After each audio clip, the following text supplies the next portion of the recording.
She lit fire to old papers to keep her daughters warm, but never imagined who would knock that night. A secret hidden in a doll's eye, a betrayal buried beneath power, a legacy born from pain. Before we dive into the story, please tell me, where are you watching this from, and what's the time there right now? Let me know in the comments. I'm reading every single one. The early morning wind howled through the broken window pane like a lonely cry from the streets below. 6-year-old Lily stirred first, her tiny fingers gripping the edge of a thin, worn-out blanket that barely covered her and her twin sister. Beside her, Rose whimpered in her sleep, her small frame trembling under the chill that bit through the cracks of the damp apartment walls. A droplet of water fell from the ceiling, landing with a soft plop on the wooden floor, followed by another and another, like nature itself was weeping. Lily sat up slowly, rubbing her tired eyes, her breath visibly fogging the air, her toes recoiling from the cold floorboards. She glanced toward the corner of the room where the tiny heater once stood, but it had stopped working weeks ago and Mama hadn't been able to fix it. Their mother, Elena, had left before the sun rose, her goodbye a whisper and a forehead kiss neither child had the heart to cling to anymore. "Mama will be back," Lily murmured to herself, though the echo of her voice felt uncertain in the empty space. She reached over to check on Rose, whose face was pale and lips tinged blue, arms tightly wrapped around her empty stomach. The leaking roof above them let in the steady rhythm of winter rain, dripping into a rusty pot that had long since filled. Rose's eyelids fluttered open, and her glassy blue eyes locked onto Lily's. "Lily, I'm scared," she whispered, her voice cracking like thin ice. Lily didn't answer immediately. She couldn't. She just nodded and pulled her sister into her arms, rubbing her back as if that could warm her. Their bellies growled in unison, as though the silence had given them permission to admit their hunger. Lily stood up and tiptoed barefoot across the room, flinching every time a floorboard creaked beneath her. She opened the refrigerator door, which groaned like a ghost giving up its last breath. A single light bulb inside flickered, revealing only a bruised half-carrot sitting alone like an orphaned memory. She picked it up, inspected the mushy side, and wiped a tear that escaped without her permission. Rose tried to sit up, coughing softly. "Is there anything, Lily?" Lily turned with a shaky smile, holding up the carrot like a prize. "Look, we can share it." Rose blinked slowly. "Is it fresh?" "Fresh enough," Lily lied, breaking it in half and handing the less rotten part to her sister. Rose took it with trembling fingers and bit it with the gentleness of someone who feared it would vanish. They chewed in silence, the sound of their tiny teeth crunching being the only sign of life in the desolate room. Outside, the wind howled louder, as though trying to claw its way into their world. Lily's eyes drifted to the corner under their shared cot, where a small pink shoebox lay half hidden by a threadbare curtain. She hesitated, her heartbeat thudding in her ears. That box was their last secret, their only comfort. But comfort didn't fill bellies, and Mama said sacrifices make us stronger. She knelt down and pulled it out, brushing off dust like it was snow from a treasure chest. Rose watched with wide eyes, understanding before Lily even opened the lid. "No, not the dolls. We'll just trade them," Lily said, forcing cheer into her voice, "just until Mama gets paid." Inside the box were 3 handmade dolls, fabric stitched with mismatched buttons, yarn hair, and tiny dresses Mama made from old clothes. Each doll had a name, a story, a soul. They were more than toys, they were guardians of dreams. One had a missing eye, another had a tear down the side, but to Lily and Rose, they were perfect. Lily picked up the one with a green ribbon and kissed its soft face. "Forgive me, Bella." Rose held the smallest one close to her cheek. "She'll be hungry without us." "We're hungrier," Lily said gently, wrapping them in a napkin like royalty being laid to rest. The act felt like betrayal, yet also like bravery, offering joy to buy survival. Lily stood, box in hand, determination flickering behind her sad blue eyes. "Mama wouldn't want us to go out alone," Rose said. "She wouldn't want us starving either," Lily replied. She grabbed the only coat they had, faded blue with a missing zipper, and helped Rose into it. Her own arms shivered as she buttoned her old sweater with only 2 remaining buttons. The hallway outside their door groaned under their small feet, shadows dancing from the cracked bulbs above. They tiptoed past neighbors who wouldn't hear them anyway, families too tired to care, too broken to offer help. Down the stairs they passed graffiti-stained walls that whispered of stories not so different from their own. The shoebox shook slightly in Lily's hands as they stepped into the morning fog. Snowflakes began to fall, landing on their hair like quiet prayers. Rose held Lily's hand tightly, her eyes darting nervously. "Do you know where to go?" Lily nodded, though she wasn't sure. "The bakery. It smells like heaven." Together they trudged forward, two tiny warriors with frozen fingers and fierce hearts. They passed closed shops, sleeping alley cats and flickering street lamps that buzzed like forgotten lullabies. A dog barked somewhere in the distance and Rose flinched, but Lily squeezed her hand. "We're okay," she whispered, as much to herself as to her sister. They crossed the cracked pavement, stepping over puddles filled with rainbows of oil. The shoebox felt heavier now, as though the dolls knew they were marching toward goodbye. Rose glanced up at her sister. "What if no one wants them?" "They will," Lily said firmly. "They're special." They were nearing the corner where the bakery's chimney puffed out a warm curl of smoke. The girls paused for a moment, taking in the scent of fresh bread floating through the cold air. Rose's stomach growled again, louder this time, echoing her desperation. Lily blinked away tears. "Just a little more, Rosie. We're almost there." The bakery stood like a beacon at the end of a broken street, glowing soft yellow behind foggy windows. Inside, a man adjusted a tray of croissants, unaware two shivering angels stood outside, holding a box of broken dolls and unspoken hope.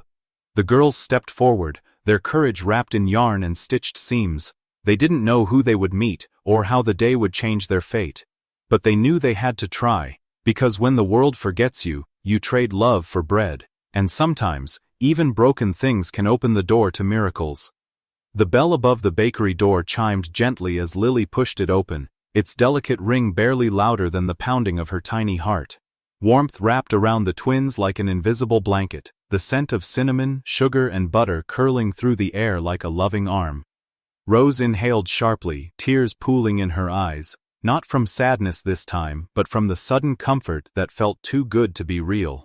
Golden loaves lined the glass shelves like buried treasure, steam rising from freshly baked croissants that shimmered under warm light. Behind the counter, a balding man in a flour-stained apron turned around, wiping his hands on a checkered towel tucked at his hip. His name was Mr. Doyle, and his tired eyes lit up with confusion as the two little girls stepped cautiously inside. Lily held the shoebox like it was a sacred offering, her eyes darting between the baskets of bread and the man watching them. Rose stayed close, her mittenless hand gripping Lily's sweater, seeking safety in the presence of something unfamiliar yet kind. "Good morning," Mr. Doyle said softly, uncertain but not unkind. "Are you here alone, little ones?" Lily nodded and stepped forward, setting the pink shoebox gently on the wooden counter like a deal being struck. "We don't have money," she said with quiet bravery, "but we brought something very special." She lifted the lid, revealing the three worn dolls resting inside, one missing an eye, one missing a shoe, all three stitched with love. Rose's voice trembled, but she found the strength to whisper, "They're our best friends. But we're so hungry." Mr. Doyle stared at the dolls, unsure of what to say, torn between heartbreak and hesitation. Lily added, "You can pick whichever one you like, just one loaf please." At that exact moment, the door chimed again, this time louder, heavier. A man in a long black coat stepped in, brushing snow from his shoulders, not noticing the girls at first. He was tall, with sharp features and ice-blue eyes that missed nothing, though they were clouded with distraction. His name was Damian Cross, and he hadn't intended to stop here. He didn't even like croissants. But something had drawn him in.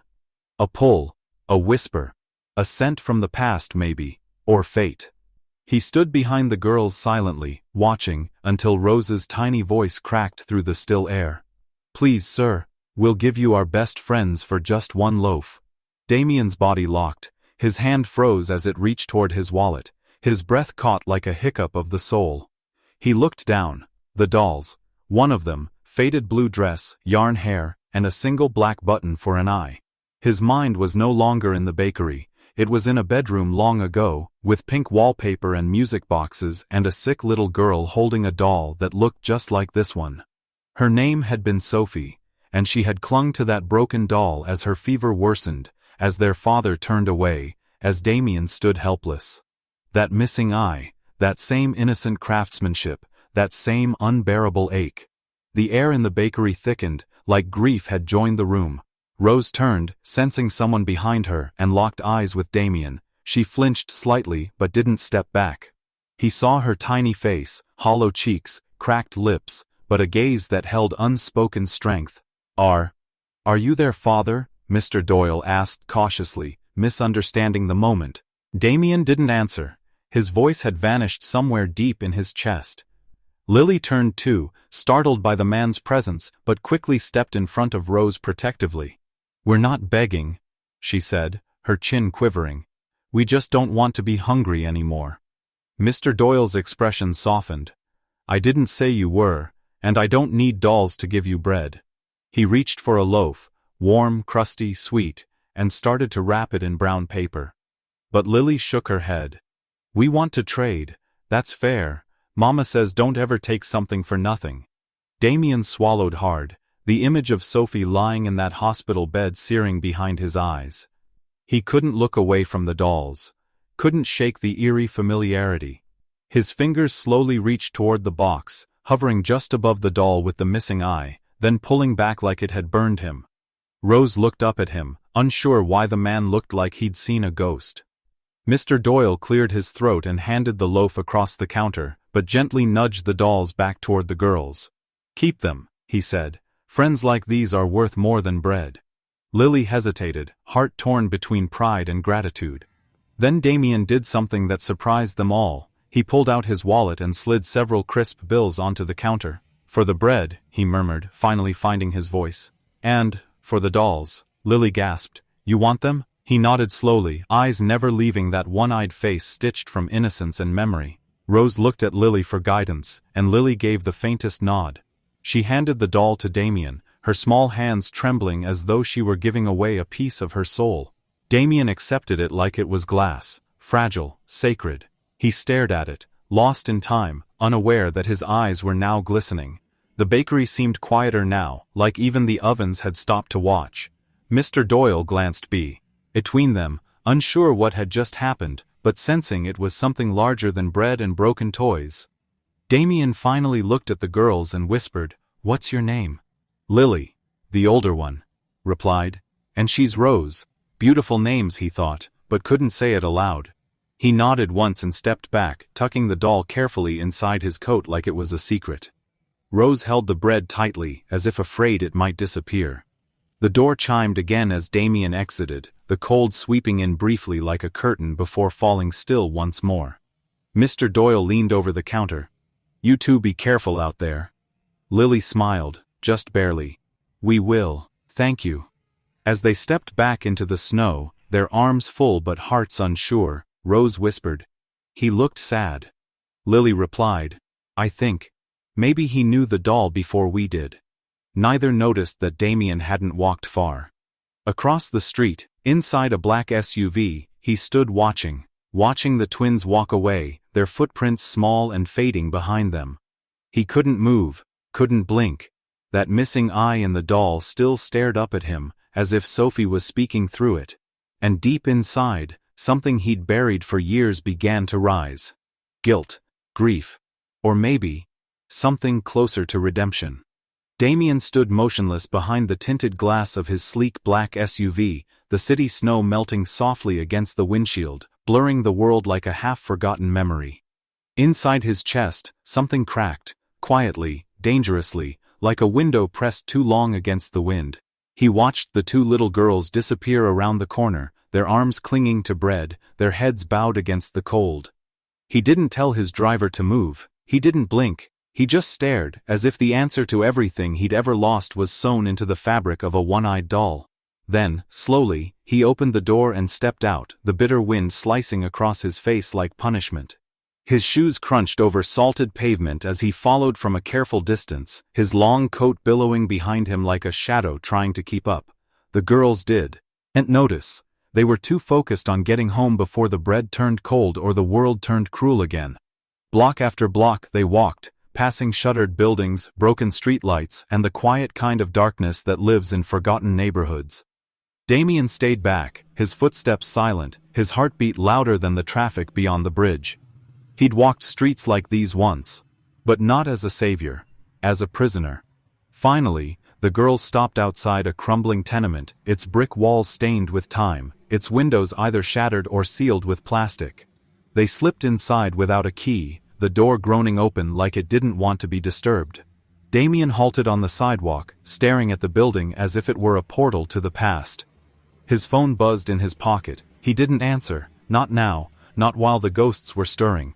He climbed back into the SUV but didn't drive away. Instead, he sat silently, eyes locked on the flickering light that blinked behind a torn curtain on the third floor. The bread, the dolls, the voice. "Please, sir.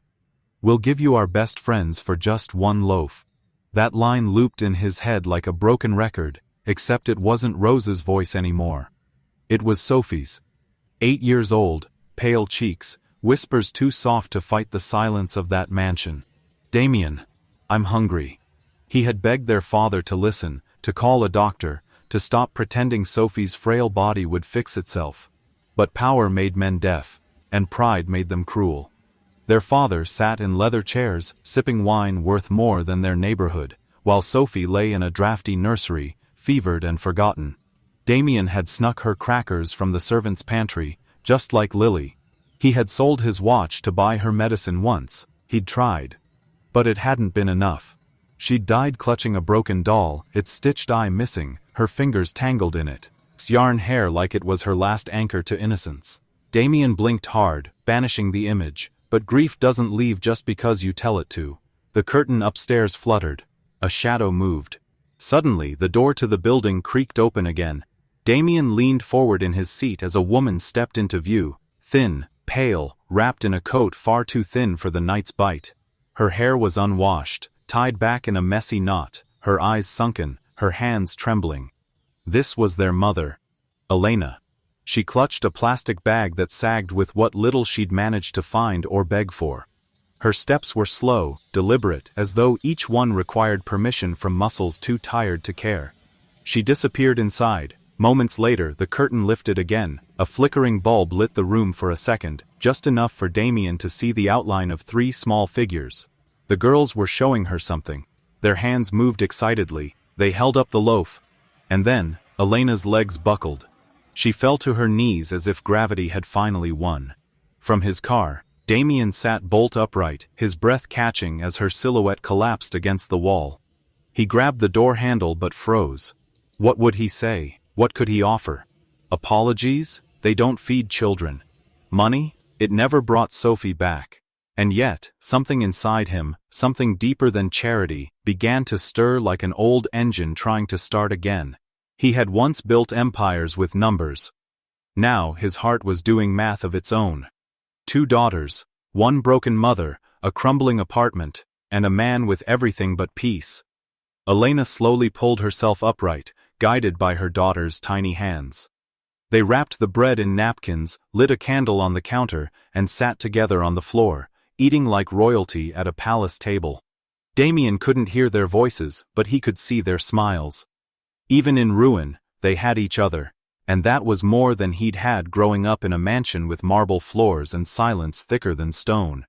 He leaned back in his seat, the city's chaos muffled by the sound of his own heartbeat. This wasn't coincidence, it was something else. He didn't believe in fate. But maybe fate had decided it still believed in him. He reached into his coat and pulled out the doll, the one with the missing eye. It rested in his palm like a curse and a calling. "I couldn't save her," he whispered. "But maybe I can save them." As snow began to fall heavier, blanketing the city in stillness, Damian's eyes didn't leave that glowing window. Somewhere deep in his soul, the words formed quietly, painfully, like a vow long overdue. "Tomorrow, I go back, and I make an offer no one ever made to me. And this time, no one will be left behind." Damian didn't sleep, not even a minute. The images of the girls haunted him, their small frames pressed against each other in the cold, the way Elena collapsed like a paper doll folded too many times. He stood by the massive window of his penthouse, arms crossed tightly across his chest, as dawn broke over the skyline. Coffee went untouched beside him. Clara, his assistant of nearly a decade, tapped lightly on the door. "Sir, the board is waiting for the merger call." He didn't flinch. "Cancel it." "Sir, the investors from Zurich." "Clara," he said softly, eyes never leaving the glass. "Cancel everything today." She hesitated. Damian Cross never missed meetings, never postponed deals, yet here he stood, unmoved, like a man paralyzed by something deeper than business. "Is this about the bakery?" she asked quietly, walking in. He finally turned toward her, and for a moment Clara's breath caught. His eyes, usually so calculated, were red, tired and aching. He walked to the console beside his desk and pressed a button. The screen flickered to life. Footage from the bakery played in a silent loop. The two little girls stepping inside like ghosts, Rose holding the dolls, Lily placing them gently on the counter, and then Rose's trembling Please sir, we'll give you our best friends for just one loaf." Clara pressed a hand over her mouth. "Who are they?" Damian's voice cracked. "I don't know, but I can't stop seeing them." The footage paused on Rose's face, her lips quivering, eyes wide with hunger and hope. He leaned forward, tapping the screen, tracing a finger over the doll in Rose's hand, the one with the missing eye. He whispered, "Sophie's doll looked just like that." Clara turned. "Your sister?" He nodded once, stiffly. "She had measles, nothing serious, but father said a doctor wasn't necessary, said she'd recover on her own. We had a chef, maids, chauffeurs, but she starved in a room 3 doors down." Clara sat slowly in the chair across from him. She'd known Damian was private, but never imagined this. "And the will?" she asked gently. Damian laughed bitterly. "You inherit nothing unless you prove you're human." Those were his words. Clara blinked. "What does that even mean?" He exhaled, long and heavy. "That's what I've been trying to figure out for 8 years. She looked at the frozen screen. "Maybe those girls were the answer all along." Damian stared at her. For once he didn't have a comeback. He sat, pulled his laptop toward him, and typed in the bakery's camera address. Then he opened another tab and pulled up an employee database, old and dusty. "Let's find them," he muttered, "before the world eats them alive." Clara rose, surprised by the conviction in his voice.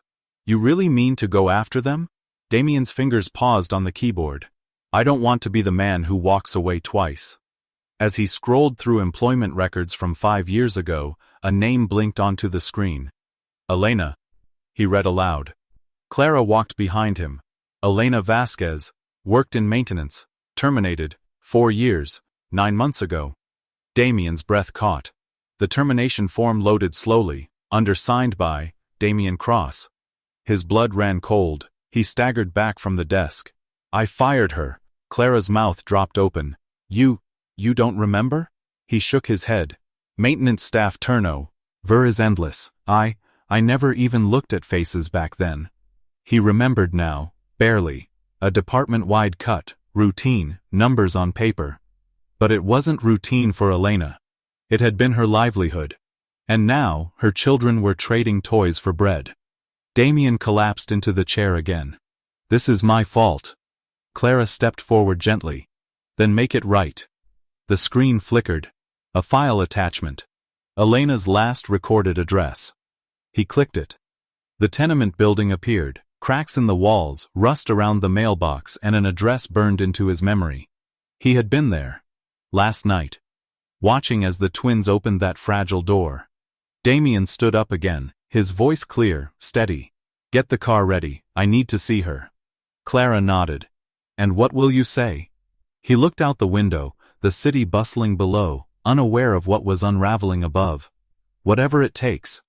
She studied him for a moment, something shifting in his tone, less billionaire, more brother. He turned back to her.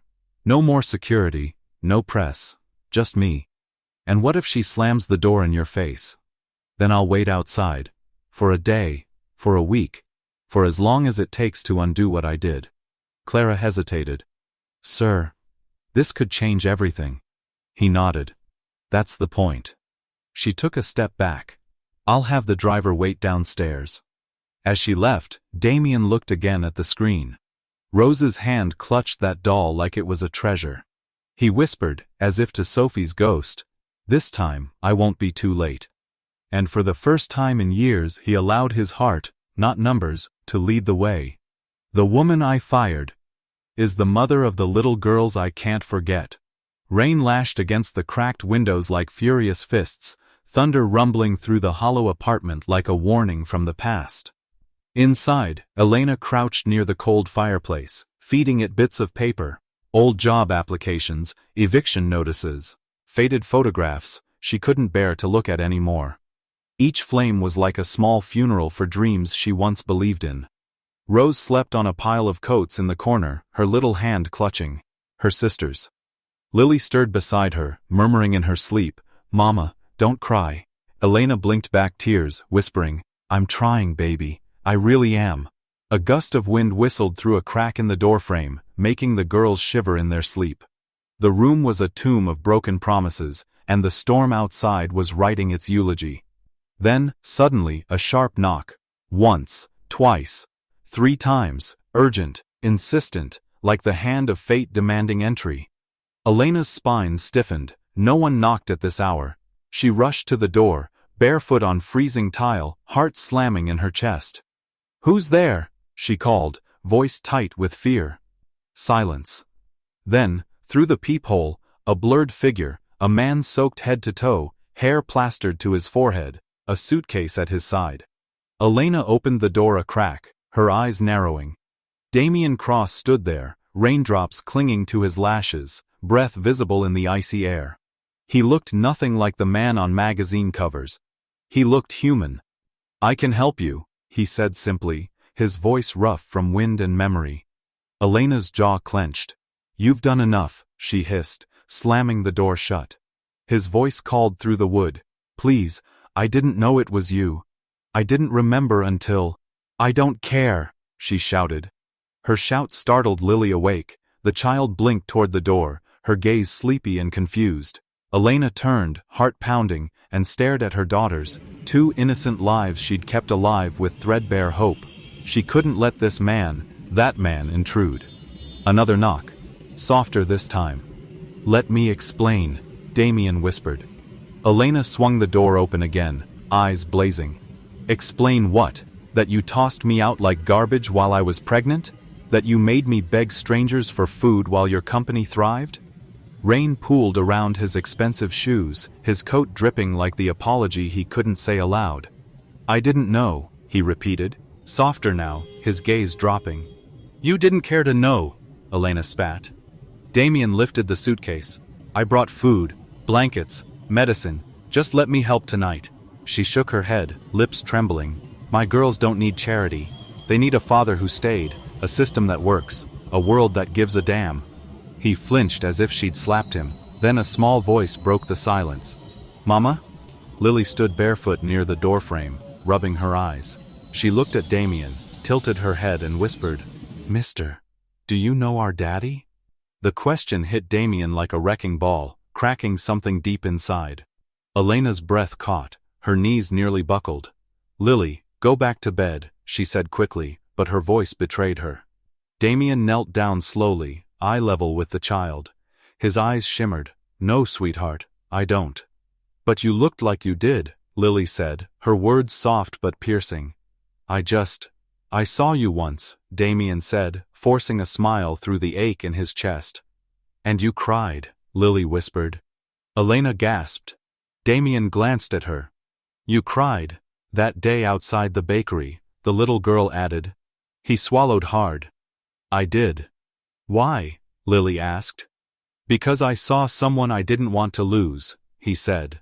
Behind them, thunder cracked again. Elena's fingers gripped the doorframe, her walls beginning to crumble like the ceiling above them.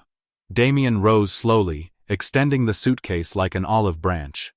"I'm not asking for forgiveness tonight, just a chance to keep them warm." Elena looked at the suitcase, then at her daughters, Rose now awake too, eyes wide and sunken with hunger. The apartment was cold enough to see their breath. Damian took a step back. "If you say no, I'll walk away. But if you say yes, I'll leave the suitcase here and go. He placed it gently on the doorstep. Elena stared. She stared so long that Lily tugged her sleeve. Mama, he brought us bread. Again? No, Damian answered gently. I brought you everything. His voice broke on the last word. Elena's shoulders slumped. She looked down at her daughters, two fragile hearts depending on her strength. And for once, she didn't feel strong. She felt shattered. Damian turned, ready to leave. But a whisper stopped him. Wait. He turned around. Elena's hand hovered at the door. One night, that's it. He nodded, lips trembling. One night. The suitcase sat like a symbol of something far heavier than its contents. Inside, beneath cans and blankets, lay the weight of guilt, and the hope of redemption. And as Damian stepped inside for the first time, the door didn't just open, it cracked history wide open, but it was Lily's whisper that haunted him most of all. Mister, do you know our daddy? Damian's breath hitched as he looked down at Lily, her tiny fingers gripping his sleeve like she was holding on to hope itself. The storm outside still screamed against the windows, but inside the room, it was the silence that roared the loudest. Elena's back was pressed against the wall, arms protectively around Rose, her eyes not leaving Damian's face, dreading his answer. He started, voice cracking like dry wood. I didn't know him, but I know of him. Lily blinked, her face searching his for honesty. Did he look like me? Before Damian could answer, Rose stepped forward, her doll clutched tightly. He was a hero. Mommy says he marched for us, for people like her, but he never came back. A lump formed in Damian's throat. He reached out instinctively, his hand gently touching the damp sleeve of the doll. It was then that he noticed a strange stiffness beneath the fabric. Carefully, respectfully, he asked, May I see the doll? Rose hesitated, looking to Elena. Her mother gave a slight nod, warily. Damian crouched, taking the doll gently into his hands. One glass eye cracked. The stitching was loose, the fabric old, discolored. But as he pressed slightly on its side, he felt something foreign, a rustle. He carefully opened a seam and pulled out a yellowed paper. A clipping, from a newspaper. The headline read, Layoff at Cross Industries leads to citywide protest. His breath hitched. He opened the doll further and found more. Dozens of clippings, stuffed deep inside like hidden scars. Why are these in here? He whispered. Elena's voice trembled, but her words were steady. Because it's all we have left of their father's voice. Damian's hand froze. He was one of the factory workers at your company, she said bitterly. He led the protest when you laid off the entire line with no notice. He begged for a meeting. He believed people deserved to be heard. Damian's heart pounded like a war drum in his chest. I didn't. I wasn't the one who— But you were the face, Mr. Cross, Elena said, eyes shining. You were the headline. Outside, the thunder groaned. Inside, Damian stood, the dolls and clippings still in his hands, trembling. He turned to the window, needing to breathe, to think, but nothing made sense anymore. The girls sat on the torn rug, their stomachs full for the first time in days, unaware of the tectonic shift happening in Damian's soul. His phone buzzed, snapping him back. Victor. He answered without thinking. Yeah? Damian, came Victor's sharp voice. What the hell are you doing? The board is meeting tonight. They're furious. You canceled Singapore, ignored Tokyo. Clara says you're off the grid? I found something, Victor, Damian said, his voice distant. Someone. Victor's voice dropped an octave. Damian, if this is about them again. It is, Damian said firmly. Victor sighed. You need to stop chasing ghosts. You'll lose everything. Your chair, your shares, your name if you keep going down this road. Damian's grip tightened on the phone. He stared at the dolls again. Maybe losing it all is what it takes to earn something real. Your father didn't raise you to be emotional, Victor snapped. Damian turned to Elena. No, he didn't. That's the problem. Victor's silence spoke volumes. I need answers, Victor, Damian said, about the layoffs, about who signed off, about Elena's termination. There was a long pause. Victor's voice grew colder. You really want to know? Yes. It was me. The words hit Damian like a brick to the chest. I fired her, Victor admitted. She missed work after her husband died. We had quotas to meet. Your father said to cut the weak links. You knew her story, Damian whispered. I knew her numbers, Victor corrected. And now you're risking everything over her? She has 2 daughters, Damian growled. They traded dolls for bread. You understand what that means, Victor? They're not your problem, Victor warned, but they will be your downfall. Damian hung up. He looked down at the tattered clippings again, feeling like they were pages ripped straight from his own shame. He turned back to Elena. I didn't know, he said, eyes heavy, but that doesn't make it right. Elena folded her arms. You think an apology fixes years of suffering? No, he whispered, but it's a start. Rose stood up, her other doll still clutched tight. Mommy says people can change, but they have to want to. Lily nodded. Do you want to be nice now, mister? Damian's eyes welled. He crouched down, level with them. I want to try, he said. He reached for the dolls, now lying side by side, their worn faces quietly watching. He gently placed the clippings back inside. Not to forget, but to remember. Outside, the storm was finally beginning to ease. But inside Damian Cross, something far greater had already begun to break and rebuild. Damian stood in silence near the window of the modest safe house he had moved them into, watching the twilight sky twist in shades of worry and smoke-gray dread, while the twins played quietly on the floor, still unaware that the life they barely understood was once again unraveling behind their backs.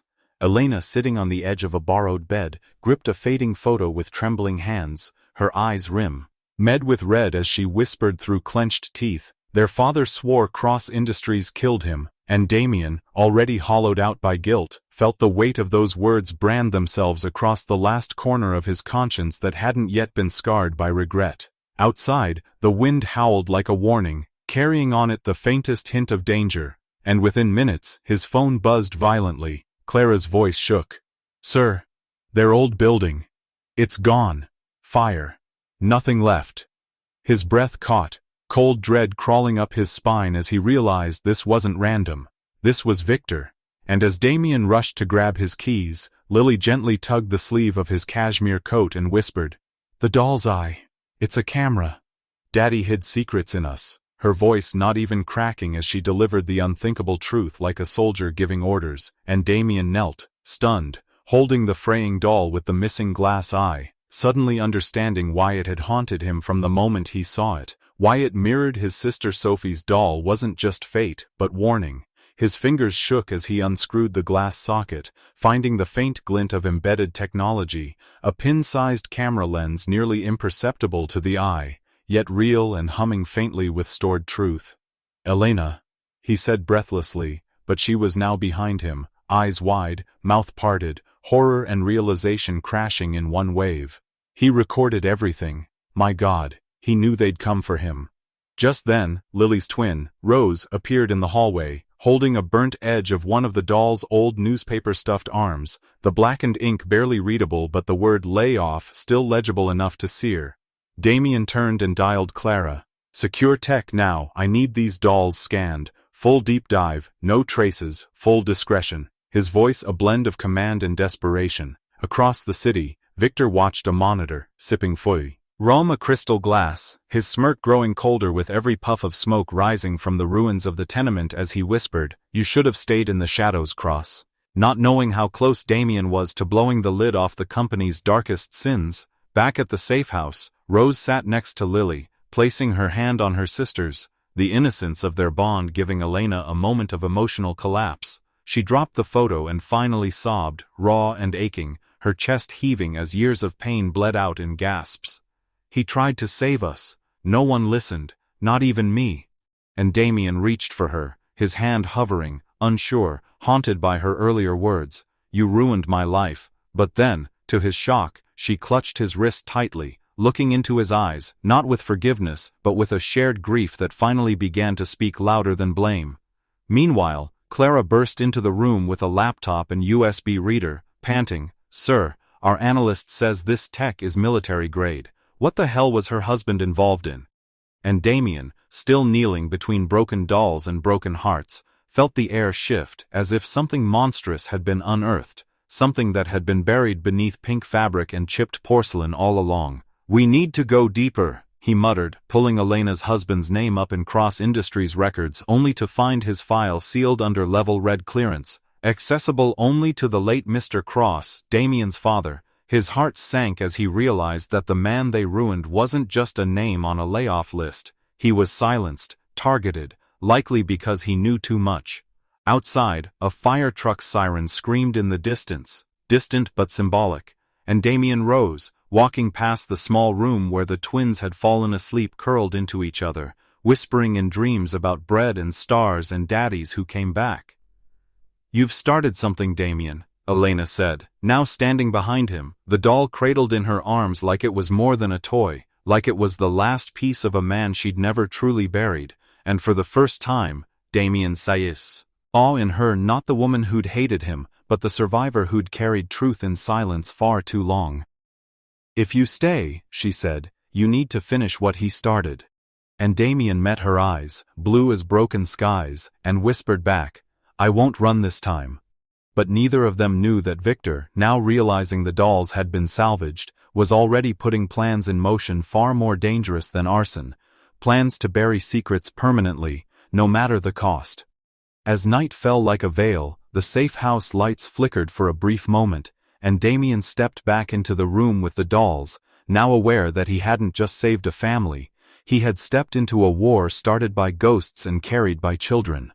Damian's heart nearly stopped as Lily's tiny voice echoed in the room, her fingers trembling as she held up the worn-out doll with the loosened eye, and for a moment, the weight of 1,000 unanswered questions crashed upon him like a tidal wave. He took the doll gently, unthreaded the fragile stitching, and out slipped a microchip, weathered, but intact. Elena's eyes widened in disbelief, her lips parting as if the pieces of her husband's death were suddenly forming a terrifying mosaic. Damian rushed to his laptop and inserted the chip into a drive. Static. Then blurry footage began to play. A smoky forest. Toxic barrels. Men in suits, Cross Industries logos clear as day, tossing chemicals into a river while a small group of protesters screamed in the background. Damian froze as he saw something else, his father's signature on the clearance documents. Elena gasped as the footage turned to chaos, protesters coughing, collapsing. And in the center, a man with a red scarf, her husband, pleading with guards before he was struck down. "Oh my God," Elena whispered, her knees buckling. "It's true, he wasn't just caught in the chaos, he was targeted." Lily and Rose clutched each other, confused but sensing something dark had just surfaced. Damian sat motionless, his face pale, his breath shallow. His father's company, his name, his blood, stained. Suddenly a text popped up on Damian's phone. "Unknown. We have the redhead. Bring the doll if you ever want to see her alive." Elena screamed as she noticed Rose was gone. The safe house door had been unlocked. "She was just here." She was brushing her doll's hair. Panic gripped her voice like a vice. Damian sprinted outside into the night rain, but the street was empty. No footsteps, no car lights, just silence and storm. His hands shook as he dialed Clara. "Trace the phone, now!" Elena followed, barefoot, her eyes wide with terror. My baby girl!" Her cries were raw, her voice echoing down the alley as Damian caught her mid-collapse. Then another message buzzed. A photo. Rose tied to a chair, eyes red from crying. Victor's voice crackled over an incoming call. "You think you're a savior, Damian? You knew this was happening all along. You chose silence, and now, I choose consequence." Clara gasped on the other end. "Victor? Your CFO? He's been using encrypted company lines. For months." Damian's jaw tightened. His past silence, the reports he ignored, the whispers he buried, all began crashing back like an avalanche. Elena looked at him, breathing hard, her soaked hair clinging to her cheeks, and suddenly her expression changed. Her pain turned into fury. "You knew," she said softly, then louder. "You knew." And before he could explain, before he could say he didn't, or that he didn't understand, her hand flew across his cheek with a crack that echoed louder than the thunder above. Damian didn't move, didn't flinch. The sting of the slap was nothing compared to the shame boiling in his chest. I buried my husband with lies choking my soul, and you were the gatekeeper of truth? Lily stood behind them, clutching the remaining doll. Her eyes, far older than her years, searched Damian's face. "Why didn't you tell us?" she whispered. Damian kneeled before her, voice breaking. "Because I didn't know the whole truth. And what I did know, I was too much of a coward to face." Elena turned away, shaking, her shoulders heaving as she fought not to scream. "He died thinking no one would ever care. That's what you people do, you destroy and disappear." Damian reached out but withdrew his hand. He was right. But he wasn't invisible to me anymore. "I swear to you, I will bring her back. No matter what it takes." Suddenly, another message came through. A voice note, Rose, crying. "Mommy? Where are you? It's dark. I'm scared. I want Lily. I want you." Elena collapsed to her knees as the sound played again. Damian grabbed the keys, turned to Clara, and barked orders. "Pull every surveillance feed, track Victor's signature. I want every eye in this city looking for that car. We move now." Clara hesitated. "Sir, the board?" "To hell with the board," Damian roared. "A child's life is worth more than this empire." He turned back to Elena. "I swear I will give everything I have to bring her home, even if it means tearing my name off every building in this city." Elena looked up, hollow and shattered. "You already took everything from us. Just bring her back." Meanwhile, in a dark warehouse on the city's edge, Victor paced around Rose, watching her with icy eyes. "You're just like your father, nosy, brave, and now, useless." Rose trembled but glared back, clutching the doll Victor hadn't found. "Daddy said monsters hide in suits." Victor laughed coldly. "Smart girl. Let's see how smart your hero really is when I show the world his name on those documents." As the rain poured harder, a storm of reckoning loomed, one not just for Rose's fate, but for the legacy of a man who could no longer run from the sins he never committed, but also never stopped. And outside, somewhere, Damian drove through the night, his knuckles white on the wheel, ready to trade everything to rewrite one mother's heartbreak, and earn the forgiveness of a family that never should have been broken. Elena's hand trembled as it fell back to her side, her chest rising and falling in ragged breaths, eyes brimming with betrayal. Damian didn't flinch at the sting, he just stood there, frozen in the weight of her accusation. "You knew?" she repeated, her voice cracked but furious. Damian's throat clenched. "Elena, I didn't. Not the whole truth. Not then." But she backed away, clutching the doll tighter, the camera hidden inside now a symbol of everything broken between them. Just then, the phone in Damian's coat buzzed. A video, a trembling hand holding the doll's twin, Victor's voice sneering. "If you want your little angel back, come alone, and bring the doll, or she burns." Elena's gasp choked in her throat. "Rose?" Damian's face darkened with terror. He met her eyes. "He has her." And then he was gone, running into the night with nothing but fury, guilt, and a heartbeat that echoed louder than the storm rolling in. Rain slammed against the windshield as Damian's car skidded across wet pavement, tires screaming through the dark. Every red light was a curse. Every second felt like a sin. Victor's message played again in his head, over and over. "You always said you'd clean up Cross Industries. Let's see if you'll die for it." Warehouse coordinates blinked on his screen. "Hold on, Rose," he muttered, gripping the wheel so hard his knuckles turned white. Meanwhile, inside the old warehouse, Rose sat tied to a chair, her tiny eyes wide but defiant. "My mommy says bad men always fall," she whispered to Victor. He laughed coldly. "Sweetheart, your mommy lost the moment she trusted him." He tapped the doll in his hand mockingly. This little toy ends his empire." Rose stared at him, and her tiny jaw clenched. "You'll see." Damian burst through the rusted doors with the force of a father and a man trying to redeem himself. "Let her go, Victor," he shouted. Victor stepped from the shadows, clapping slowly. "Ah, the fallen prince returns." The gun in his hand, it glinted in the moonlight streaming through a shattered skylight. "Give me the doll, or she dies." Damian held up a decoy doll, identical to the real one. "Take it. Just give her to me." Victor stepped forward, smirking. "I knew you'd crawl." But in that moment, Rose spotted her chance. She twisted her wrist free from the poorly tied rope, lunged forward, and sank her teeth into Victor's hand. "Ah, you little—" The gun fired. Damian moved like lightning, diving across the distance, grabbing Rose and shielding her with his body. A sharp, burning pain tore through his side as the bullet found him instead. Rose screamed. "Mister!" Blood soaked Damian's shirt. He collapsed over her, gasping. Victor dropped the doll and ran.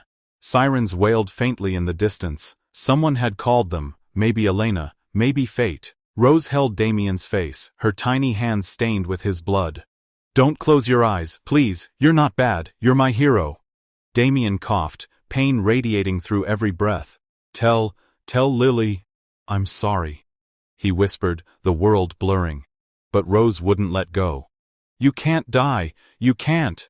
Her cries echoed in the warehouse, bouncing off the steel beams like ghosts. Moments later, the doors burst open. Elena, soaked from rain, screaming Rose's name. When she saw the blood, she dropped to her knees beside them. "Damian," he blinked at her, barely conscious. "She's safe. That's all. That matters."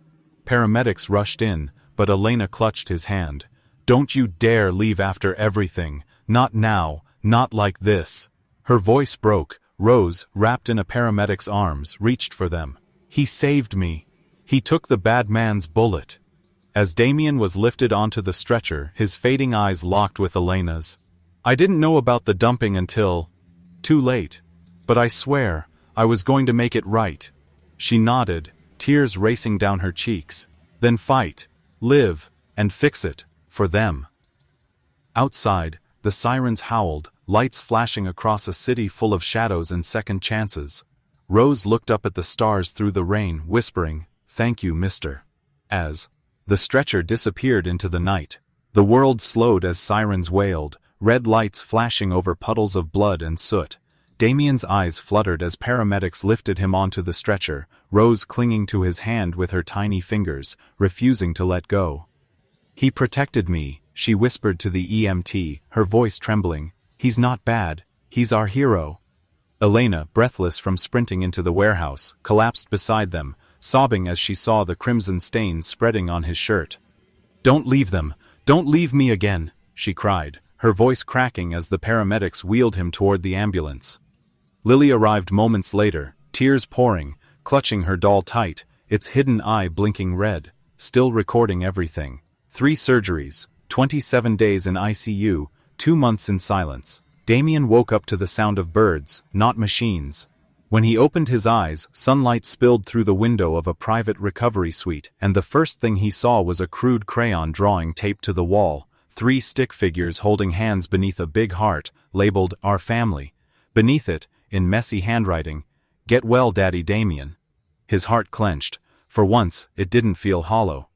The news broke like thunder across headlines. CEO turned whistleblower survives shooting, exposes corporate crimes. Cross Industries was gutted from within. Victor was arrested at a private airstrip. Rose's recording used as key evidence. Years of buried secrets surfaced. Illegal waste dumping, falsified safety reports, bribes, and the deaths of protesters. One of them, Elena's husband. Damian faced the board, no longer the polished CEO, but a broken man determined to make things right. He handed in his resignation, but not before signing over his shares to a new foundation, the Hope Fund, dedicated to supporting families hurt by corporate greed. Cameras flashed as he loudly said, imped out of the courtroom months later, scar visible near his ribs, but his spirit steadier than ever. Reporters shouted questions, but he only turned to the woman beside him, Elena, who held his hand with quiet strength, her eyes softer now, her anger buried beneath understanding. "You didn't just change a company," she whispered. "You changed yourself." Behind them, Lily and Rose clutched new dolls, their blonde curls bouncing as they waved to the crowd, no longer the invisible poor, but symbols of something purer, truth, and second chances. Instead of returning to a penthouse, Damian returned to the brownstone Elena once called home, what remained of it after the fire. He knelt beside the charred frame and wept, not for the loss, but for what he had once ignored. "This," he said to Elena, "this is where your love endured, and I was too blind to see it." She placed her hand on his shoulder, no longer trembling. Then see it now. Together, they broke ground on a new house, simple, warm, filled with laughter. But that was just the beginning. He sold his remaining properties, liquidated unused accounts, and stood before the city council to announce a housing initiative named after Elena's late husband, the Mateo Project. He stood up for truth when I stood behind a desk, Damian confessed in a trembling voice. He died shouting for justice. I will live shouting for change. Elena, tears streaming, stood beside him, her daughters holding onto her skirt, unaware their father's name had just been etched into history. One rainy afternoon, months later, the mansion that once echoed with silence was now alive with giggles, the smell of cookies, and the chaos of twin girls racing through marble halls. Damian, wearing an apron comically too small for him, held a wooden spoon like a sword. "No one steals my cookie dough," he joked, as Lily ducked behind a couch and Rose climbed on a chair like a pirate, declaring war. Elena stood in the doorway, smiling for the first time without a shadow behind it. They weren't guests, they were home. That night, under a sky littered with stars, Damian tucked the girls into beds he had built himself. Rose looked up at him, her little hand reaching for his bruised but healing one. "Are you really ours now?" she asked sleepily. He brushed her hair from her face. "I always was. I just didn't know it." Down the hall, Elena waited beside a fireplace, holding a letter addressed to Damian. It was from a widow in Ohio. Her husband had died in the same protest. "Thank you," it read, "for giving our pain a voice." Damian folded it slowly, placing it on the mantel. He wasn't fixing the past, but he was honoring it. The next morning, as sunlight poured through the tall windows, Lily and Rose barged into the study where Damian was reading. "Can we show you something?" they cried in unison. He followed them outside, where they had drawn a hopscotch path on the marble patio, each square labeled not with numbers but with words: truth, forgive, try, heal, love, home. Damian's throat tightened as he watched them hop barefoot from square to square, laughing. "Who taught you those words?" he asked. "You did," Rose said, "when you stayed." Later that afternoon, Elena joined him in the garden. "You never asked if you were forgiven," she said. He looked down at his hands. "I wasn't sure I deserved to be." She took his hand, placing it on her chest. "Then here. You are." He closed his eyes. For the first time in years, the guilt loosened its grip. As dusk fell, they all gathered for dinner under a canopy of twinkling fairy lights. A new table, new chairs, but the same laughter that used to echo in Elena's old kitchen. There was no staff, no formality. Just family. Halfway through dessert, Rose suddenly grew quiet, staring at her old burned doll placed beside her plate. "Can we get new dolls?" she asked shyly, tugging Damian's hand. He chuckled, wiping a tear as he kissed the top of her head. "Of course, sweetheart," he said with a smile that reached his eyes. "Anything for my girls."